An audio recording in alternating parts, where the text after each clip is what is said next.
Hello viewers, আজকে আমরা ভগ্নাংশের সরলীকরণ শিখব।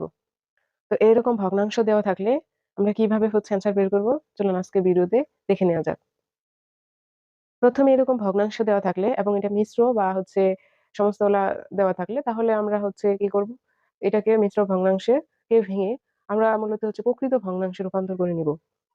তাহলে ২ কে ২ দ্বারা গুণ করতে হবে। তাহলে ২ দুগুণে ৪ এবং ১ যোগ করে দিতে হবে। তাহলে ৫ যোগ যা থাকবে তাই।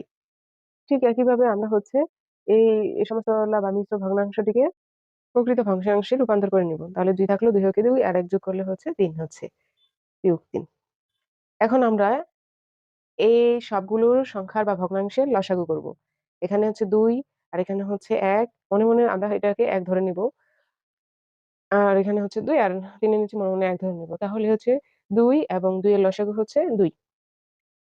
এখন ২ যেহেতু ২ এর মাঝে ১ বার যাচ্ছে ১ দ্বারা ৫ কে গুণ তাহলে ৫ থাকবে।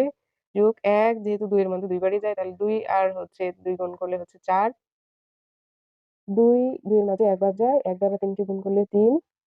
এখন এখানে ১ ২ এর মাঝে ২ বারই যাচ্ছে এবং ২ এর সাথে ৩ গুণ করলে -৬।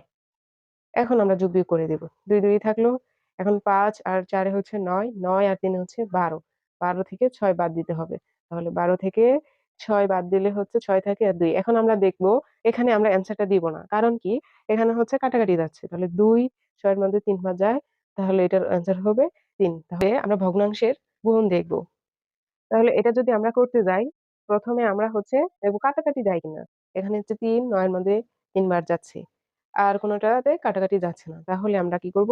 উপরে কত থাকবে? ৭ এবং নিচে ১৫। আমাদের ভগ্নাংশের এরকম গুণের এরকমভাবে অ্যান্সার বের করতে হবে। এটাই অ্যান্সার। ধন্যবাদ সবাইকে।